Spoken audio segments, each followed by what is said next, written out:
Quando você fala em planejar o patrimônio da sua família, seja através da ferramenta que a gente traz aqui no canal, a holding familiar, seja através de qualquer outra ferramenta, nós estamos falando de um ato preventivo, de evitar problemas no futuro para a sua família. E se você vai fazer isso através de um especialista, através de uma advocacia, através principalmente de um sistema de planejamento patrimonial da família, um sistema de holding familiar, é muito importante você conhecer quais são os passos da advocacia preventiva, quais são os passos de qualquer ato para que visa evitar um problema. Nós vamos conversar mais sobre isso, mas de antemão, eu já quero te pedir uma coisa, eu quero te pedir para ficar comigo aqui até o final, vamos acompanhar esse vídeo para você entender toda a linha de raciocínio. Como sempre, toda quarta-feira a gente traz vídeos novos e mais, a gente vai tentar ficar aqui em no máximo 40 minutos, ok? E outra coisa, eu quero te pedir para já deixar o seu like aqui e assinar o canal, porque se você deixar o seu like, você vai me ajudar a levar informação para um número maior de pessoas. E assinando o canal, você garante que você não vai perder aí as próximas aulas, as próximas informações que eu vou trazer para você, ok?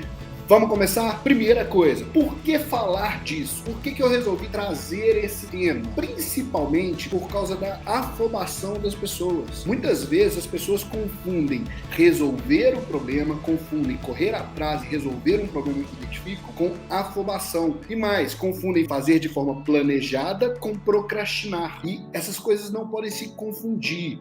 Você se afobar e correr atrás de fazer as coisas de qualquer maneira, muitas vezes não vai atingir, aliás, a maioria das vezes, ou todas as vezes, não vai atingir ali o objetivo da sua família. E mais, quando a gente fala de planejamento patrimonial da família, a gente fala de lidar com as coisas mais importantes da sua vida. E eu não estou falando do patrimônio, não. Eu estou falando de lidar com seus filhos, com aquelas pessoas que você ama. E quando você está planejando para a família. E a outra coisa é o suor do seu trabalho. Lidar com isso não pode ser feito de forma afobada. Tem que ser feito, sim, de forma planejada, o que não quer dizer também que significa procrastinar. Você fazer algo, empreender os esforços de forma organizada, de maneira que caiba isso dentro da sua estrutura de organização da sua família, isso não é procrastinar, isso é resolver o problema da forma correta. Então, vamos seguir aqui. Quando a gente está falando de uma advocacia preventiva eficaz, a gente está falando de quê? A gente está falando de atos necessários para que você possa ali tomar as decisões corretas. Mas como que eu cheguei nisso? Primeiro, antes de eu falar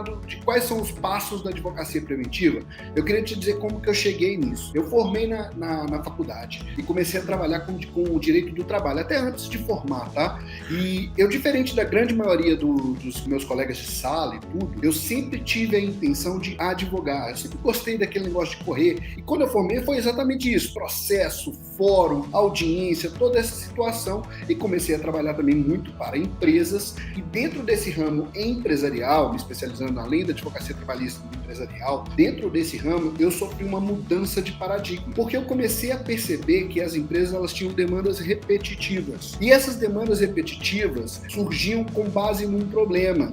E outra coisa, verifiquei que nesse trabalho, se eu fizesse um trabalho preventivo para as empresas, ia ser muito melhor. E nesse trabalho, o que eu fazia? Eu comecei a identificar, trabalhando com uma empresa, eu comecei a identificar os problemas recorrentes dessa empresa. Problemas recorrentes.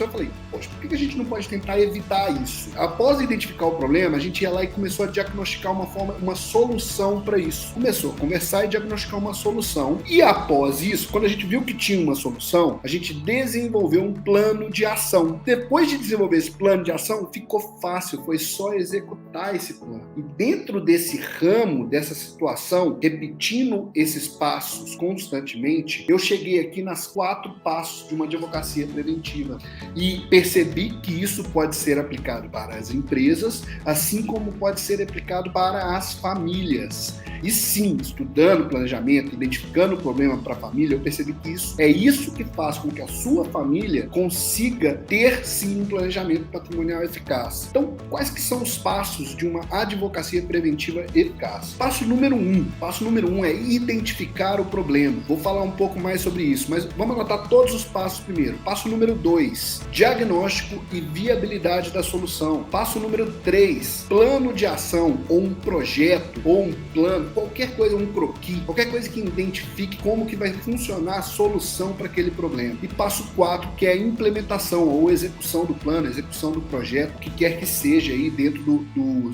tipo de sistema que você vai falar.